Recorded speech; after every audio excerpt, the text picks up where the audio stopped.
साडा रोजगार रक्षा ही है। ठीक पेट्रोल बहुत महंगा है। सवारी को अगर 10 रुपए एक्स्ट्रा किराया मंगने आ मारन नूं आंदी है। 30 रुपए मैं रोजाना देने पैंदे। ठीक है, घरों भुखिया बीदा है, इत्थे सवारी मिलती है, कदे नहीं मिलती। भाई रोजी है मेरी, छोटे छोटे 5 बच्चे ने मेरे, ते जिदे च मैं सिर्फ इस रक्शे ते ही है दारोमदार मेरा। ਅਸੀਂ ਪੈਟਰੋਲ ਪਵਾਈਏ, ਪਰਚੀ ਦਈਏ, ਬੱਚੇ ਪਾਲੀਏ, ਕਿਸ ਪਾਸੇ ਜਾਈਏ?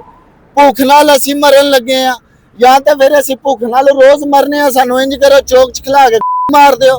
ਅਸੀਂ ਰੋਜ਼ ਮਰਨ ਨਾਲੋਂ ਬਿਹਤਰ ਹੈ ਇੱਕ ਦਿਨ ਮਾਰ ਜਾਈਏ। ਇਹ ਪਰਚੀ ਸਰ ਜੀ ਦਿਹਾੜ ਦੀ 30 ਰੁਪਏ ਪਰਚੀ ਦੇਈਦੀ ਹੈ। ਇਹ ਪੱਕੀ ਜਿਹੜੀ ਹੈ ਤੁਸੀਂ ਕਮਾਓ ਜਾਂ ਨਾ ਕਮਾਓ, ਇਹ ਤੁਸੀਂ 30 ਰੁਪਏ ਦੇਣਾ ਹੀ ਦੇਣਾ। ਜੇ ਅਸੀਂ ਰੋਡ ਦਾ ਆਵਨੇ ਆ ਤਾਂ ਮੋਟਰਵੇ ਵਾਲੇ ਨਹੀਂ ਖਲੋਣ ਦਿੰਦੇ। ਅੰਦਰ ਸੰਗਲ ਲੱਗੇ, ਅੰਦਰ ਤੁਸੀਂ ਨੂੰ ਜਾਣ ਦਿੰਦੇ। ਦੱਸੋ ਸਾਨੂੰ ਕਿਹੜਾ ਸਟੈਂਡ ਦੇ ਤੇ ਪਰਚੀਆਂ ਕਾਹਦੇ ਵਾਸਤੇ ਸਾਡੇ ਕੋਲ ਲੈਣੇ? ਗਵਰਨਮੈਂਟ ਸਾਡੇ ਕੋਲ ਟੈਕਸ ਲੈ ਰਹੀ ਹੈ।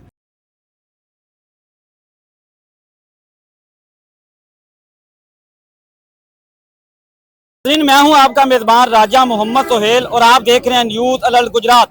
नाजरीन, पेट्रोल महंगा होने से जहां आम शहरी मुतासर हुए हैं, वहां चिंची वाले जो है वो इंतहाई परेशान दिखाई दे रहे हैं।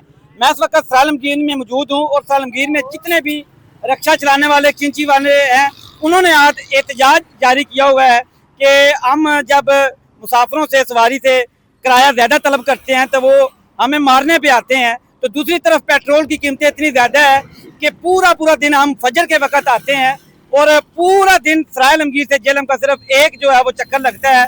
जब चक्कर लगता है तो हम पूरा दिन ये पर्चियां देते रहते हैं। अगर जेलम से सराय आलमगीर की तरफ आए तो म्यूनसिपल कमेटी सराय आलमगीर जो है वो ये पर्ची हमें 30 रुपए जो लेते हैं। इसके अलावा हम जेलम में जाएं तो जेलम में जगह जगह पर्ची माफिया बैठा हुआ है। हम जो भी जो है दिन का एक चक्कर लगाते हैं, जो हमें मिलता है वो सारे का सारा हम पर्चियों में दे देते हैं, इन पेट्रोल में दे देते हैं और शाम को हमारे बच्चे जो है वो भूखे सोते हैं। आइए मजीद इन रक्षा ड्राइवरों से बात करते हैं, वो क्या मुतालबा करने जा रहे हैं और इन्होंने आज रक्षे इस धूप में गर्मी में खड़े करके अपना एहतजाज क्यों शुरू किया होगा। जनाब, पेट्रोल इतना को महंगा इन्होंने कर छड़िया। अगर किसी सवारी ਨੂੰ ਅਸੀਂ ਆਖਨੇ ਨੇ ਕਿ 10-5 ਰੁਪਏ ਫालतू ਦਿਓ, ਉਹ ਅੱਗੋਂ ਜਨਾਬ ਸਾਨੂੰ ਔਖਿਆਂ ਹੋ ਕੇ ਬੋਲਦੀ ਹੈ, ਸਾਡੇ ਅੱਗੇ ਗੱਲਾਂ ਕਰਦੀ ਹੈ, ਮਾਰਨ ਨੂੰ ਆਉਂਦੀ ਹੈ। ਭਾਈ ਅਸੀਂ ਕਿੱਥੋਂ ਦਈਏ? 4 ਮੇਰੇ ਬੱਚੇ ਨੇ ਕਿਰਾਏ ਤੇ ਮੈਂ ਰਹਿ ਰਿਹਾ। ਮੈਂ ਭਾਈਆਂ ਕੋਲੋਂ 500 ਰੁਪਏ ਲੈ ਕੇ ਪੈਟਰੋਲ ਪਵਾਇਆ। 500 ਰੁਪਏ ਇਹਨਾਂ ਦਾ ਮੇਰੇ ਸਿਰ ਤੇ ਚੜ ਗਿਆ। ਹੁਣ ਮੈਨੂੰ ਇਹ ਦੱਸੋ, ਸਵੇਰ ਦਾ ਮੈਂ ਸਿਰਫ 100 ਰੁਪਏ ਕਮਾਇਆ। अच्छा, ये पर्ची वाला सिस्टम क्या है? पर्ची वाला जनाब असी ना कोई साडा अड्डा है, ना लेना ना देना। अंदर जाओ, संगल लगे ने, बाहर मोटरवे वाले खलोते ने, खलोन भी नहीं देंदे। 30 रुपए जाना है, लियाओ जी पर्ची। वो पर्ची 30 रुपये उन्होंने साढ़े को ला लेनी है। हुण दसो असी पेट्रोल पवाइए, पर्ची दईए, बच्चे पालीए, किस पासे जाइए? भुख नाल असी मरन लगे आ, या तो फिर असी भुख नाल रोज मरने आ। सानू इंज करो, चौक च खिला के मार दिओ। असी रोज मरन नालों बेहतर है एक दिन मार जाइए। असी ते हुकूमत अगे मुतालबा कर सकने आ, भाई सानू रोज मरने दे नालों बचाओ। असी रोज मरने आ, बच्चे साडे भुख नाल मरदे ने पे। सानू चौक विच खिला लो, उत्ते खलोगे सानू मार दिओ। असी मौत कबूल कर लेने आ रोज मरन। खुद शहर अपना बच्चों वास्ते है, बच्चों की रोजी वास्ते कमाने वास्ते है, जिन्होंने मेरा मतलब है कि मैं 30 रुपए लाजम देने पैंदे ने। 30 रुपए मैं रोजाना देने पैंदे। ठीक है, घरों भुखिया बीदा है, इत्थे सवारी मिलती है, कदे नहीं मिलती। भाई रोजी है मेरी, छोटे छोटे 5 बच्चे ने मेरे, ते जिदे च मैं सिर्फ इस रक्षे ते ही है दारोमदार मेरा। और कोई अल्लाह का आसरा है, सिर्फ रक्षा है, ऊपर अल्लाह है। ठीक है ना, उसके अलावा कोई चीज नहीं। मेरे 5 जेलों भी पर्चियां लईयां जांदियां उत्थे चौखियां जी। ਅਸੀਂ ਜਲਮ ਦੀ दूध जाने जलम पर्चियां ਲਈ ਜਾਂਦੀਆਂ ਨੇ। ਸਰਾਈ ਆਮਨੇ ਆ, ਸਰਾਈ 30 रुपए ਸਾਨੂੰ ਰੋਜ਼ ਦੇ ਦੇਣੇ ਪੈਂਦੇ ਨੇ। ਤੁਹਾਡੇ ਕੋਲ ਹੈ ਨਹੀਂ ਜਾਂ ਨਹੀਂ, ਤੁਸੀਂ ਦੇਣੇ।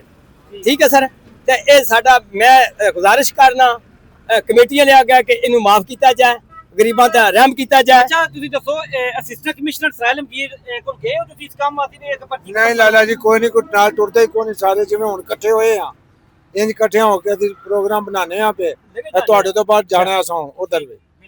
साडा रोजगार रक्षा ही है। ठीक पेट्रोल बहुत महंगा है। सवारी को अगर 10 रुपए एक्स्ट्रा किराया मंगने आ मारन नूं आंदी है। सारा दिन सुबह 8 बजे दे आए हैं, राती 11 साढ़े 11 बजे घर जाने असीं, तब बहुत मुश्किल पेट्रोल का खर्चा निकल रहा है। छोटे छोटे बच्चे ने, 5 बच्चे ने मेरे, असी बच्चे पालिए, पेट्रोल पूरा करिए या पर्चियां पूरियां करिए। 12 किलोमीटर दूर थी सराय आलमगीर शहर रक्षा चलाने वास्ते। ठीक ਤੇ ਦਿਹਾੜੀ 300-400 ਰੁਪਇਆ ਬਣਦਾ ਸਾਰਾ ਤੇ 6-700 ਰੁਪਏ ਦਾ ਪੈਟਰੋਲ ਪੈ ਜਾਂਦਾ। 3 ਮੇਰੇ ਬੱਚੇ ਠੀਕ ਤੇ ਬਹੁਤ ਮੁਸ਼ਕਿਲ ਗੁਜ਼ਾਰਾ ਹੋ ਰਿਹਾ, ਬਹੁਤ ਔਖਾ ਹੋ ਗਿਆ। ਤੇ ਪਰਚੀਆਂ ਜਿਹੜੀਆਂ ਦਿੰਦੇ ਇਹ ਹੋ ਪਰਚੀ ਸਰ ਜੀ ਦਿਹਾੜ ਦੀ 30 ਰੁਪਏ ਪਰਚੀ ਦੇਈਦੀ ਹੈ। ਇਹ ਪੱਕੀ ਜਿਹੜੀ ਹੈ ਤੁਸੀਂ ਕਮਾਓ ਜਾਂ ਨਾ ਕਮਾਓ, ਇਹ ਤੁਸੀਂ 30 ਰੁਪਏ ਦੇਣਾ ਹੀ ਦੇਣਾ ਠੀਕ ਜੀ। ਔਰ ਤੁਹਾਡਾ ਫੇਰਾ ਲੱਗਿਆ ਜਾਂ ਨਾ ਲੱਗਿਆ, ਇਹ ਜੇਲਮ ਜਾਣਾ ਤਾਂ ਵੀ ਦੇਣੇ ਨੇ ਤੇ ਜੇ ਸਰਾਈ ਆਵਣਾ ਤੇ ਤਾਂ ਵੀ ਪਰਚੀ ਦੇਣੀ। तेल बड़ा महंगा है, पर्ची दी विंदी है 30 रुपये। मोटरवे वाले जनाब जी नप लैंदे नादरा दफ्तर जो 2 सवारियां लभदियां नो 100 रुपया देंदियां नो, 50-50 रुपये सवारी। 70 मंगी हो आदियां, पेट्रोल तो घटिया ना। ठीक तो दसो कितना सारा घटे होवे। ठीक भाईजान असिस्टेंट कमिश्नर सालमगीर को गए हो इस मामले ते? ਜਨਾਬ ਅਸੀਂ ਕਿਸੇ ਬੰਦੇ ਕੋਲੇ ਨਹੀਂ ਗਏ ਕਿਉਂਕਿ ਸਾਡੀ ਸੁਣਾਈ ਕੋਨੇ। ठीक ਗੱਲ ਅਸੀਂ ਦੱਸੋ ਕਿਹੜੇ ਕਾਨੂੰਨ ਕੋਲੇ ਜਾਈਏ? ਸਾਨੂੰ ਉਹ ਦੱਸੋ ਵਾਈ ਫਲਾਨੀ ਜਗ੍ਹਾ ਤੇ ਪਈ ਹੈ, ਬੰਦਾ ਹੈ, ਕਾਨੂੰਨ ਹੈ, ਤੁਹਾਡੀ ਸੁਣਾਈ ਕਰੇਗਾ, ਅਸੀਂ ਉੱਥੇ ਟੁਰ ਜੰਨੇ ਆ। ਜਦੋਂ ਸਾਡੇ ਰਹਿਨੁਮਾ ਸਾਡੀ ਨਹੀਂ ਸੁਣਨੀ, ਅਸਾਂ ਤੇ ਫਿਰ ਤੁਹਾਡਾ ਦਰਵਾਜ਼ਾ ਖੜਕਾਣਾ ਕਿ ਮਿਹਰਬਾਨੀ ਹੈ ਤੁਸੀਂ ਤੇ ਸਾਡੀ ਆਵਾਜ਼ ਉੱਪਰ ਵਾਲਿਆਂ ਤੱਕ ਪਹੁੰਚਾਓ। ਜਦੋਂ ਨਿੱਕੇ ਕਿਸੇ ਸਾਡੀ ਸੁਣਨੀ ਕੋ ਨਹੀਂ ਹੈ। ਜਿਹੜਾ ਅਸੀਂ ਰਕਸ਼ਾ ਤੁਹਾਡਾ ਸਟੈਂਡ ਬਟਾਇਆ ਏ, ਇਹ ਕਾਹਦੇ ਵਾਸਤੇ ਬਟਾਇਆ ਏ? ਪਰਚੀ ਵੀ ਸਾਡੇ ਕੋਲ ਲੈ ਰਹੇ ਨੋ, ਬਾਹਰ ਮੋਟਰਵੇ ਵਾਲੇ ਨਹੀਂ ਖਲਾਉਣ ਦਿੰਦੇ। ਉਹ ਟੈਕਸ ਅਸੀਂ ਜਿਹੜੇ ਪੈਟਰੋਲ ਦਾ ਟੈਕਸ ਦਿੰਨੇ ਆ, ਚੀਨੀ ਪੱਤੀ ਦਾ ਵੀ ਦਿੰਨੇ, ਆਟੇ ਦਾ ਵੀ ਦਿੰਨੇ ਆ ਅਸੀਂ। ਉਸ ਤੋਂ ਬਾਅਦ ਜਦੋਂ ਨੇ ਤੁਸੀਂ ਸੰਗਲ ਲਵਾਇਆ ਵਾ, ਸਾਡੇ ਕੋਲ ਕਿਸੇ ਵੀ ਬਲਦੀ ਵਾਲੇ ਨਹੀਂ ਪੁੱਛਿਆ ਵੀ ਤੁਸੀਂ ਕਿੱਥੇ ਖਲਾਉਂਦੇ ਹੋ। ਜੇ ਅਸੀਂ ਰੋਡ ਦਾ ਆਵਨੇ ਆ ਤਾਂ ਮੋਟਰਵੇ ਵਾਲੇ ਨਹੀਂ ਖਲਾਉਣ ਦਿੰਦੇ। ਅੰਦਰ ਸੰਗਲ ਲੱਗੇ, ਅੰਦਰ ਤੁਸੀਂ ਨੂੰ ਜਾਣ ਦਿੰਦੇ। ਦੱਸੋ ਸਾਨੂੰ ਕਿਹੜਾ ਸਟੈਂਡ ਦੇ ਪਰਚੀਆਂ ਕਾਹਦੇ ਵਾਸਤੇ ਸਾਡੇ ਕੋਲ ਲੈਣੇ? ਗਵਰਨਮੈਂਟ ਸਾਡੇ ਕੋਲ ਟੈਕਸ ਲੈ ਰਹੀ ਹੈ। ਗੱਡੀ 3 ਦਿਨ ਬਾਅਦ ਲਿਆ ਇਹ ਹੁਣ ਮੈਂ 3 ਦਿਨ ਬਾਅਦ ਗੱਡੀ ਜਿਹੜੀ ਹੈ 72 ਘੰਟੇ ਮੇਰੀ ਅੰਦਰ ਬੰਦ ਰਹੀ ਹੈ। अच्छा वो क्यों जी? ਇਹ ਜੀ ਰੋਡ ਦਾ ਕਿਉਂ ਖਲੋਤੇ? ਮੈਂ ਆਪਣੀ ਸਬਜ਼ੀ ਲੈਣ ਗਿਆ ਤੇ ਮਗਰੋਂ ਰਕਸ਼ਾ ਲੈ ਕੇ। नाज़रीन आपने इन रक्षा वालों के सालमगीर वालों की बात सुनी है। ये कहते हैं हम म्यूनसिपल कमेटी सालमगीर को रोजाना 30 रुपए देते हैं। इन भाई साहब की गाड़ी 3 दिन चिंची मोटरवे ऑफिस में बंद रही है, लेकिन ये पर्ची देते रहे हैं। ये देखें, खुदा का खौफ करें। अगर आपने इनको सरकारी तौर पर सालमगीर में रक्षा स्टैंड नहीं दिया, जगह जगह संगल लगाए हुए हैं, सर्विस रोड बंद है, तो ये 30 रुपए किस चीज के दे रहे हैं? म्यूनसिपल कमेटी सालमगीर रोजाना इनसे जैसे ही ये सालमगीर इंटर होते हैं 30 रुपए ले लेते हैं। जब ये जेलम की तरफ जाते हैं तो जेलम में अलग जो है वो पर्ची माफिया बैठा हुआ है। ये रक्षा स्टैंड वाले करें और क्या करें इस महंगाई में।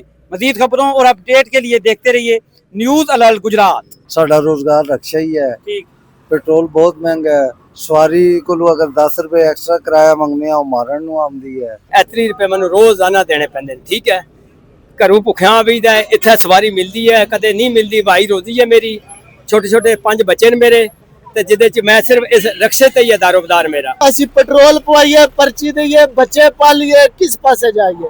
ਭੁੱਖ ਨਾਲ ਅਸੀਂ ਮਰਨ ਲੱਗੇ ਆ, ਜਾਂ ਤਾਂ ਫਿਰ ਅਸੀਂ ਭੁੱਖ ਨਾਲ ਰੋਜ਼ ਮਰਨੇ ਆ। ਸਾਨੂੰ ਇੰਜ ਕਰੋ, ਚੌਕ ਚ ਖਿਲਾ ਕੇ ਮਾਰ ਦਿਓ। ਅਸੀਂ ਰੋਜ਼ ਮਰਨ ਨਾਲੋਂ ਬਿਹਤਰ ਹੈ ਇੱਕ ਦਿਨ ਮਾਰ ਜਾਈਏ। ਇਹ ਪਰਚੀ ਸਰ ਜੀ ਦਿਹਾੜ ਦੀ 30 ਰੁਪਏ ਪਰਚੀ ਦੇਈਦੀ ਹੈ। ਇਹ ਪੱਕੀ ਜਿਹੜੀ ਹੈ ਤੁਸੀਂ ਕਮਾਓ ਜਾਂ ਨਾ ਕਮਾਓ, ਇਹ ਤੁਸੀਂ 30 ਰੁਪਏ ਦੇਣਾ ਹੀ ਦੇਣਾ। ਜੇ ਅਸੀਂ ਰੋਡ ਦਾ ਆਵਨੇ ਆ ਤਾਂ ਮੋਟਰਵੇ ਵਾਲੇ ਨਹੀਂ ਖਲਾਉਣ ਦਿੰਦੇ।